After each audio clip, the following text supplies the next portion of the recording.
بعض جب لوگ جب نکاح کر کے لاتے ہیں نا عورت کو گھر میں, تو یہ نہیں دیکھتے کہ یہ عزت دار خاندان سے ہے, یا وہ اپنی پرمپرا جو ہے نا اس پہ ٹھونسنا شروع کر دیتے ہیں. بعض عورتوں کے فون آتے ہیں, انہوں نے کبھی زندگی میں گالی سنی نہیں ہوتی, جب وہ شوہر کے منہ سے موٹی موٹی گالیاں سنتی ہیں ان کو بہت بے عزتی محسوس ہوتی ہے. انہوں نے اپنے خاندان میں کبھی گالی کا لفظ سنا نہیں ہوتا, اور شوہر کے لیے گالیاں دینا نارمل ہوتا ہے.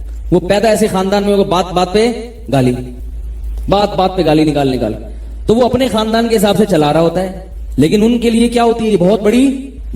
اور بعض خواتین ایسے خاندان کی ہوتی ہیں, ان کو گالی نہ دو تو وہ سمجھتی ہیں بزدل ہے, یہ ڈرتا ہے مجھ سے. سمجھ میں آ رہی ہے؟ وہ اتنا پٹی ہوتی ہیں, اتنی گالیاں سنی ہوتی ہیں, اگر شوہر تمیز سے بات کرے وہ کیا کہ وہ سمجھتی ہیں کہ کیا ہے, پاگل آدمی ہے, تو اس کو تو تمیز سے بات کرنے نہیں آتی. رسول اللہ صلی اللہ علیہ وسلم کے بارے میں حدیث میں آتا ہے, ما کان النبی صلی اللہ علیہ وسلم فاحشا ولا متفحشا. آپ نہ تو فاحش تھے, یعنی زبان آپ کی خراب تھی, اور نہ متفحش بتکلف, یعنی آپ کی طبیعت میں بھی فحاشی نہیں تھی, اور نہ زبان خراب تھی. نبی صلی اللہ علیہ وسلم کی سیرت میں ہم دیکھیں ایسے زبردست آپ کے اخلاق تھے. میں صرف ایک چھوٹا سا واقعہ حضرت حسین کا سناؤں گا, حضرت حسن کا سناؤں گا. حضرت حسن کے بارے میں محمد ابن اسحاق ایک راوی ہیں, وہ کہتے ہیں میں نے حضرت حسن کے ساتھ بہت وقت گزارا. سب سے سخت ترین جملہ جو ان کی زبان سے میں نے سنا, یعنی جھگڑا بھی ہوتا تھا نا, گالی نہیں نکلتی تھی, کہہ رہے ان کی زبان سے میں نے جھگڑے کے دوران جو سب سے سخت ترین جملہ سنا وہ یہ ہے کہ میں ایک آدمی ان سے پیسے مانگ رہا تھا, تو انہوں نے غصے میں کہا کہ میرے پاس تمہارے لیے کچھ بھی نہیں ہے سوائے اس کے کہ تمہاری ناک خاک آلودہ ہو جائے, بس. یہ سب سے بڑی گالی تھی جو انہوں نے زندگی میں دی ہے, یعنی تمہاری ناک کیا ہو جائے, خاک آلودہ ہو جائے. اتنی ایسا تحمل تھا. تو ہم لوگ ذرا سی بات نہیں ہوتی ایسی گالیاں نکالنا شروع کرتے ہیں. تو کہاں سے بات چل رہی تھی یار, وہ موضوع میں جو لے کے چل رہا تھا, خالد ابن ولید رضی اللہ تعالیٰ عنہ نے اسلام قبول کیا. پھر جب اسلام قبول کیا تو اب آپ دیکھیں انہوں نے ساری قربانیوں کا رخ غیر مسلموں کے خلاف پھیر دیا, اسلام دشمنوں کے خلاف. کیسی قربانی دی, ساری زندگی لڑتے رہے. اور پھر جب حضرت عمر کا دور حکومت آیا تو حضرت عمر نے ان کو معزول کر دیا. کوئی بھی اپنی بے عزتی محسوس نہیں کی انہوں نے یہ نہیں کہا کہ مجھے تو نبی نے کمانڈر بنایا تھا, مجھے تو ابو بکر نے کمانڈر بنایا تھا, اور میرے ہاتھ پہ اتنی بڑی بڑی فتوحات ہیں, عمر کون ہوتے ہیں مجھے معزول کرنے والے. اگر یہ کہہ دیتے تو یہ کیا ہوتا, تکبر. میں کہہ رہا تھا نا, عزت کی تلاش الگ چیز ہے, تکبر الگ. حضرت خالد بھی چاہتے تھے مجھے عزت ملے, چاہتے تھے نا, عزت دار آدمی تھے, بے عزتی نہیں چاہتے تھے, اپنی عزت مل گئی اسلام میں. لیکن حضرت عمر کہہ رہے ہیں آپ معزول ہیں. اب اگر کہتے نہیں میں امیر بنوں گا تو یہ عزت کا حصول نہ ہوتا, بلکہ یہ کیا ہوتا, تکبر. اس لیے کہ آپ سے بھی بڑے ہیں عمر, وہ امیر المومنین ہیں, آپ ان کے آرڈر کو ٹھکرا رہے ہو.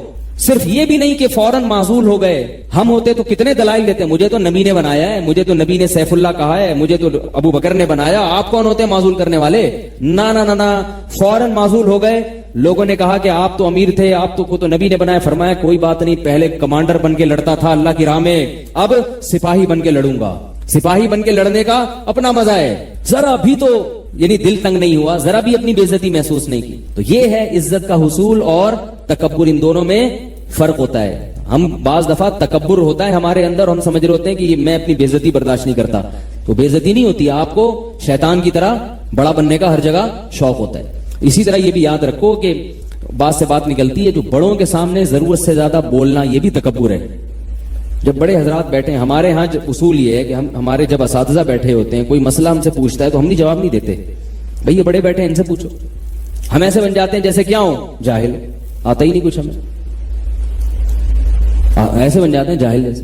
جب تک وہ خود آرڈر نہیں دیں گے نہیں ہوتا بھائی. تو یہ چیز ہم نے الحمدللہ مدرسوں میں تو دیکھی ہے. باہر کی دنیا میں ایسا نظر آتا ہے ہر آدمی فنٹر بنا ہوا ہے, کہتا ہے جتنا مجھے آتا ہے اتنا کسی کو بھی نہیں آتا. تو خیر بات یہ چل رہی تھی کہ میں یہ عرض کر رہا تھا کہ ہر قوم کا نا اچھے اور برے کا معیار الگ ہوتا ہے. ہر قوم میں کسی قوم میں ایک چیز اچھی سمجھی جاتی ہے. تو وہ سوسائٹی کا واقعہ سنا رہا تھا کہ وہ کیا کہنے لگے کہ یہ جو خاتون ہیں ان کے جو فلاں سے تعلقات ہیں, سوسائٹی اس کو برا سمجھتی ہے. سوسائٹی سے کیا سمجھتی ہے, غلط. تو میں نے کہا اس کا مطلب سوسائٹی اگر اسے اچھا سمجھنا شروع کر دے تو پھر یہ اچھا ہو جائے گا. لوط علیہ الصلوۃ والسلام کی قوم تو اس سے بھی زیادہ غلط کام کرتی تھی. وہ تو خاتون تھی نا جس کی فرینڈشپ تھی, یہ بھی نہیں کہ کوئی ناجائز تعلقات کا بھی کوئی یقین نہیں, ضرورت سے زیادہ بے تکلفی, اور وہ بھی شوہر کی غیر موجودگی میں. روزانہ آ رہے ہیں ان کے گھر بیٹھ رہے ہیں, چائے وائے پی کے جا رہے ہیں. اور لوط علیہ السلام کی قوم تو لڑکوں سے بدفعلی کر رہی ہے جس کی کوئی لاجک بنتی نہیں ہے. ان کی سوسائٹی اس کو برا، وہ برا کس کو سمجھ رہی تھی؟ لوط علیہ السلام کو. وہ کہہ رہی تھی یہ عجیب آدمی ہے، یہ کیسی باتیں کر رہے ہیں. تو مطلب یہ کہ یہ جو لبرل لوگ ہیں یا سیکولر لوگ ہیں، یہ اگر لوط علیہ السلام کی قوم میں پیدا ہوتے تو یہ اس عمل کو کیا سمجھتے؟ اچھا. کیوں؟ سوسائٹی اس کو اچھا سمجھ رہی ہے. یہی وجہ ہے کہ آج یورپ اور امریکہ میں یہ جو مردوں کی سے بدکاری کا عمل ہے اس کو برا نہیں سمجھا جاتا، حالانکہ پہلے یہ گالی تھی. یہی لفظ انگریزوں کی لغت میں، گوروں کی ڈکشنری میں گالی سمجھا جاتا تھا، اور اب یہ گالی نہیں سمجھا جاتا کیونکہ سوسائٹی اس کو برا، بولو بھائی، نہیں سمجھتی.